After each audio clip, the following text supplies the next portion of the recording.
নমস্কার, তিয়াশার রান্নাবান্নাতে আপনাদের সবাইকে স্বাগত।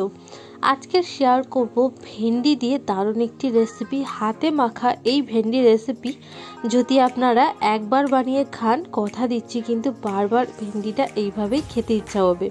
আর বানানো খুব সহজ। তার জন্য এখানে পোড়টা আমি 200 গ্রাম মতন ভেন্ডি নিয়ে নিয়েছি। এটাকে আপনারা কম বেশি করে নিতে পারেন। তারপরে সামনের দিকটা পেছনের দিকটা ভাত দিয়ে বড়গুলো 3 টুকরো, ছোটোগুলো 2 টুকরো করে নিয়েছি।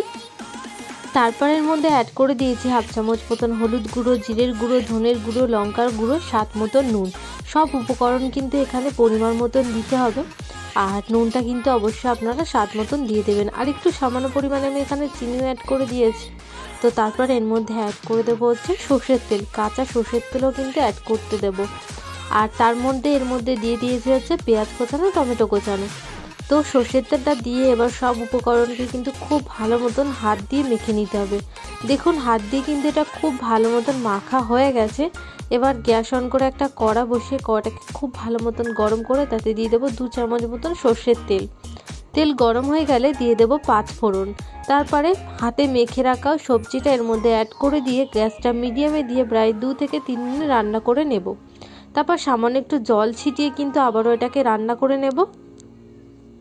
ব্যাস, তারপরে কিন্তু রেডি হয়ে গেল দারুণ এই হাতে মাখা ভেন্ডির রেসিপি। যদি এই রেসিপিটা ভালো লাগে তাহলে কিন্তু অবশ্যই লাইক, কমেন্ট আর সাবস্ক্রাইব করবেন। আর এভাবেই আমার পাশে থাকার অনুরোধ রইল আপনাদের সবাইকে।